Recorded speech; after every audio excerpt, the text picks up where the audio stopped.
clase puede ser de comunicación celular. Vamos a hablar de los diferentes tipos de comunicación celular, tipos de señales y de transducción de señal, interacciones y regulaciones. Entonces, igual si tienen alguna pregunta, bienvenidos, levanten la mano y ahí vamos viendo de una vez. Entonces, cuando existía ahí una célula solita, igual es importante la comunicación celular, no solo con otras células, sino con el medio ambiente, con el entorno en el que está. ¿Okay? De esa manera, esa célula puede migrar hacia donde hay, por ejemplo, mejores alimentos, un entorno más seguro, ¿verdad? Entonces, a través de las señales que recibe el ambiente, esa célula puede cambiar su comportamiento. Entonces, con más razón, cuando hablamos de una comunidad de células, entonces no es solo con su entorno, sino también con qué está pasando con esas otras células que están a su alrededor. Nosotros, pues, somos un organismo multicelular, ¿verdad? O pluricelular, con un montón de células diferentes, ¿verdad? Todas tenemos el mismo genoma, el mismo material genético, pero cada una lo manifiesta de manera distinta. Y entonces tenemos, por ejemplo, glóbulos rojos, tenemos glóbulos blancos, células epiteliales, neuronas, músculo, cada una diferente. Y es importante que exista una organización y una comunicación entre esas células. ¿Qué es lo que está haciendo cada quien? ¿Verdad? Y entonces eso se genera a través de dos principales mecanismos, a través de señales eléctricas y a través de mensajeros químicos. Entonces tenemos la comunicación eléctrica y la comunicación química que vamos a ver ahorita. Entonces, vamos a hablar un poquito de la comunicación eléctrica. Cuando hablamos de comunicación eléctrica nos referimos a la comunicación que se da a través de moléculas que modifican el potencial de membrana. Probablemente ahorita algunos les estoy hablando en chino con el potencial de membrana, pero bueno, ya más adelante vamos a hablar un poco más de eso en otras de las clases. Cuando nosotros hablamos del potencial de membrana es que, bueno, las células tienen, tanto adentro como afuera, tenemos moléculas que están cargadas eléctricamente. Y entonces eso genera que las membranas se carguen eléctricamente. Usualmente hablamos de que la parte de adentro está cargada negativamente. ¿Okay? Entonces, cuando hablamos de esta comunicación eléctrica, pues es que a través de estas proteínas atraviesan de un lado al otro. Vean que estos son dos células, ¿verdad? Entonces, estas comunicaciones, ya vamos a hablar un poco más de las uniones en hendidura, ya más específicamente, pero de manera general se comunican los dos citoplasmas y a través de esas proteínas pasan entonces iones. Cuando hablamos de comunicación eléctrica, hablamos de iones.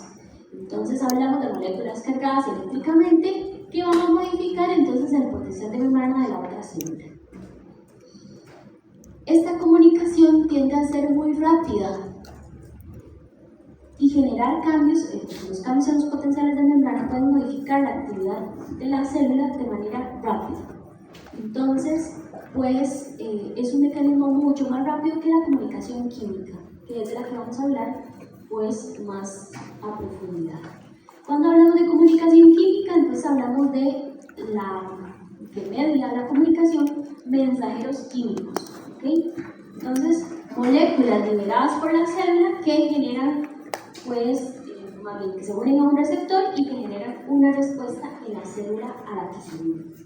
Entonces, tenemos diferentes tipos de comunicación intercelular química. Entonces, la primera es la comunicación autocrina. Entonces, cuando hablamos de auto es que es de uno mismo, ¿verdad?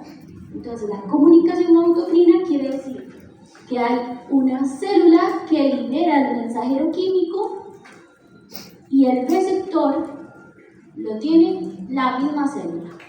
¿Okay? Entonces, genera regulación sobre ella misma. ¿Okay? Vean que aquí, por ejemplo, en ponen el ejemplo. Las moleculitas que se están liberando son hormonas. Y vean que hay dos tipos de receptor de membrana, el azulito, el celestito y el amarillito. El amarillito es el que estamos llamando receptor diana, es decir, es el receptor de la molécula en específico que se está liberando. Luego tenemos la comunicación paracrina. Entonces, para quiere decir cerca. Entonces, la comunicación paracrina quiere decir que la célula que libera la molécula está cerca de la célula que tiene los receptores diana. Entonces, en general, a esta célula que tiene los receptores diana se le llama célula diana. ¿Okay? Entonces, vean que están cerca. ¿Podrían estar a la par? Sí, podrían estar a la par. Pero aquí lo importante es que la comunicación no depende como del contacto entre estas dos. Solo están cerca. ¿Okay? Luego tenemos la comunicación yuxtacrina, que yuxta quiere decir a la par. ¿Okay? Entonces, estas comunicaciones sí ocupan que las células estén en contacto una con la otra. Entonces, aquí tenemos las uniones en hendidura, que son las que funcionan también para la comunicación eléctrica, y las dependientes de contacto. Entonces, como les decía, vamos a hablar un poquito más acá de las uniones en hendidura. Vean acá, sirven para la comunicación química y la comunicación eléctrica, es decir, no solo pueden pasar los iones, que son moléculas pequeñas, sino también otras, por ejemplo el ATP, ¿verdad?, que pueden generar cambios en la señalización. Por ejemplo, también tenemos el calcio, que el calcio es un segundo mensajero muy importante. Entonces, el calcio es una molécula que está cargada positivamente. Entonces tenemos el calcio 2 más, ¿verdad? O sea, tiene 2 cargas positivas. Y entonces el calcio puede pasar por acá. Pero, como es un segundo mensajero, eso quiere decir que además no solo va a modificar la carga de la otra célula, sino que también puede desencadenar señales asociadas. ¿Okay? Entonces el calcio es un buen ejemplo que nos hace un mensajero de la comunicación eléctrica y de la comunicación química. ¿Okay?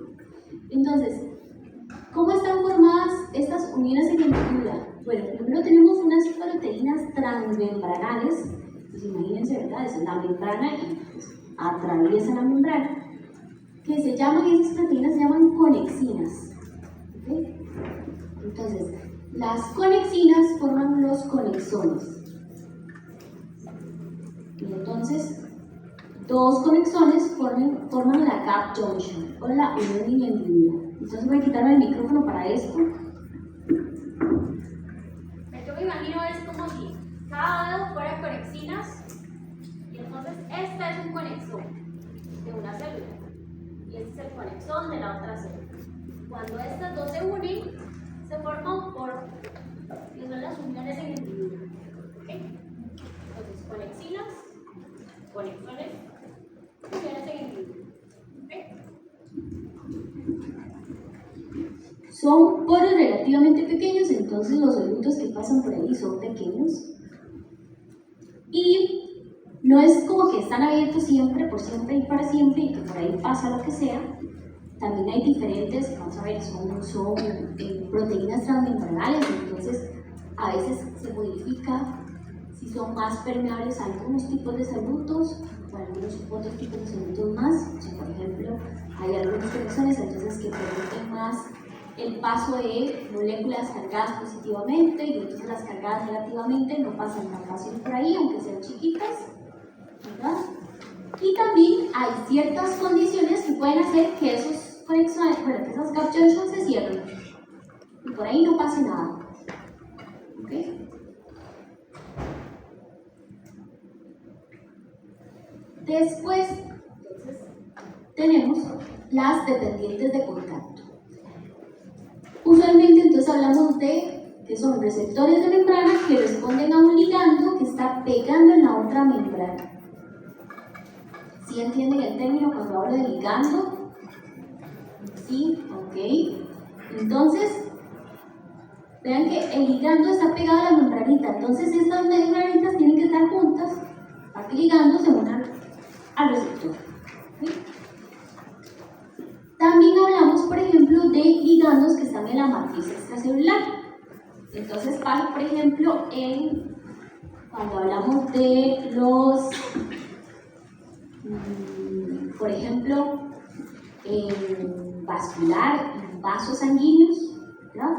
Hay algunos componentes de la matriz extracelular que ante un daño generan exposición de algunos ligandos.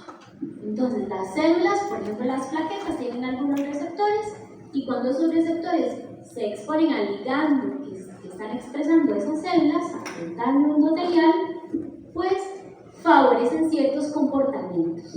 Entonces, uno de ellos es la migración celular y la proliferación. En este caso que les decía de los vasos, por ejemplo, favorece la agregación plaquetaria. Entonces hace un tapón de plaquetas y entonces por ahí ya no sale sangre. Eso es un denme un segundito.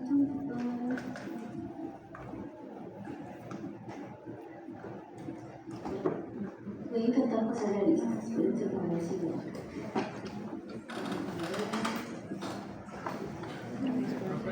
Dígame.